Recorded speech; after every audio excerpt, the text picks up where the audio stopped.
ஓவர்சீஸ்ல வேட்டையன் வருதுன்னா, அதுக்கு முன்னால படம் டிசாஸ்டர்ன்னு ஹேஷ்டேக் வந்துருச்சுங்க. இந்த ஒப்பீனியன ஃபர்ஸ்ட்டு ரிவ்யூ பார்க்குறது எல்லாருக்குமே ரிவ்யூ பார்க்குற பழக்கம் வந்துருச்சு. இதில சோசியல் மீடியால போய் என்னமா பார்க்கக்கூடாதுன்னு. எல்லாருக்கும் ஒரு ஒப்பீனியன் பார்க்குற ஒரு ஒரு ஒரு ஹேபிட் வந்து இன்னைக்கு வந்திருக்கு.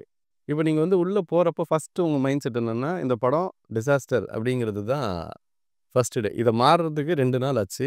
ஆடியன்ஸ் போய் பார்த்துட்டு, அவங்க படம் புடிச்சிருக்குன்னு சொன்ன பிறகு அது மாறுச்சு. இது ஒரு பெரிய படம். அதனால 2 நாள் இல்ல 5 நாள் அது உயிரோட இருக்கு. ம். இது ஒரு சின்ன படமா இருந்து நிகழுதுன்னா, 2 நாள்ன்றது அதுக்கு ரொம்ப பெரிய அ டைம் ஜோன். அதுல வந்து அந்த ஒப்பீனியன் ஃபார்ம் ஆயிருச்சு அப்படின்னா, அந்த ஒப்பீனியன மாத்துற சக்தி அங்க இருக்காது. ஏன்னா தியேட்டர் கம்மியா இருக்கும். ஷோஸ் கம்மியா இருக்கும். நெறைய பிராக்டிகல் பிரச்சனை இருக்கு. ஸோ இது எதையும் கணக்குல எடுத்துக்கிறதுக்கான இப்ப அதனுடைய மோட்டிவேஷன் என்னவா பார்க்குறீங்க நீங்க? நான் அந்த கள்ளிப்பால் குடுக்குற மாரி தான் பார்க்குறேன் அது.